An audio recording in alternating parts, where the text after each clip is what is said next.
Jadi ketika pembagian ini memberikan sisa 0, maka didapatkan hasil 12,25. 12,25 ini disebut sebagai pecahan campuran desimal. Nah, jadi ini juga menghasilkan 12,25.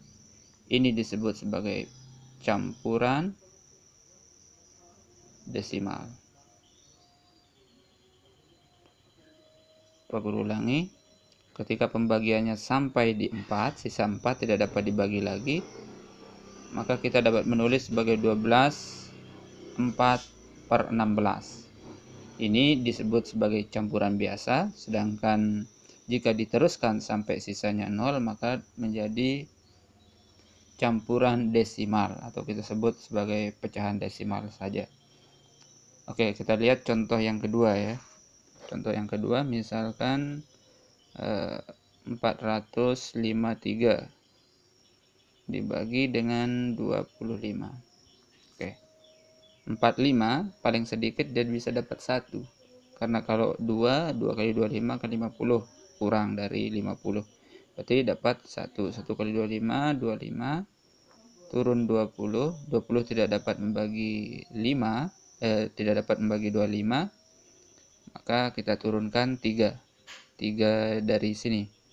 Turun 3. 203 dibagi 25 menghasilkan 8. 8 kali 25 hasilnya 200. Nah, sekarang kita lihat 203 dikurangi 200 hasilnya adalah 3.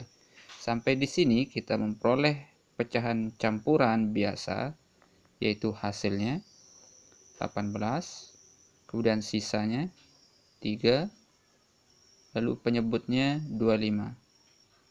Ini kita baca sebagai 18 3/25. Ini campuran biasa. Nah, jika kita teruskan, misalkan kita tambahkan 1 0 lagi di sini sehingga menjadi 30, maka kita naikkan tanda koma. 30 dibagi 25 dapat sekitar 1. 1 kali 25, 25. 30 dikurangi 25 hasilnya 5. Kita tambahkan 1 0 lagi. 50 dibagi 25 dapat 2. 2 kali 25 50. 50 dikurangi 50 0. Ketika sisanya 0 maka selesailah. Ini disebut hasil. Hasilnya yang tadi 18 3/25 dapat ditulis dalam bentuk desimal sebagai 18,12. Nah, kita dapat lihat sekarang 0,3/25 ini setara dengan 0,12. Sampai di sini kita dapat lihat hasil-hasil yang kita peroleh tadi. Pertama ada 12,25. Bilangan bulatnya 12 dan 0,25 adalah bilangan pecahan. Oke. Sehingga 12,25 ini sebetulnya adalah 12 ditambah 0,25. Ya. Lalu hasil yang kedua kita peroleh tadi 18,12. Ini di mana 18-nya adalah bilangan bulat dan 0,12 adalah pecahan. Oke.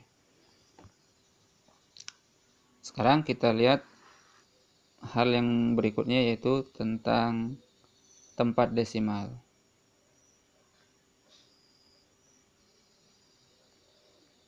Sebelum tanda koma,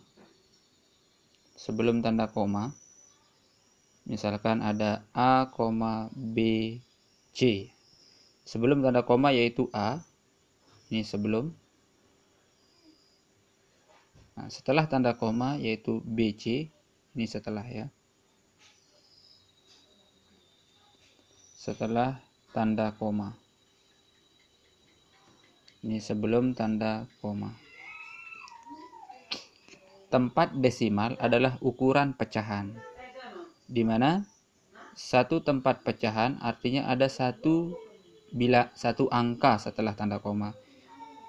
Nah, satu tempat desimal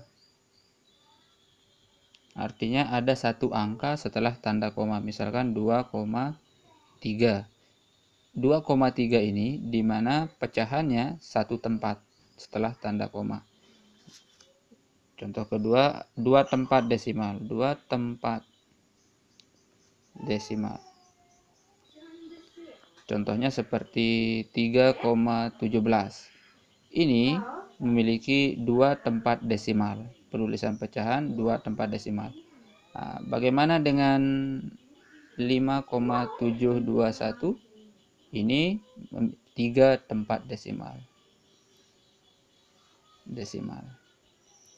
Kenapa disebut 3 tempat desimal? Karena ada 3 angka setelah tanda desimal atau tanda koma.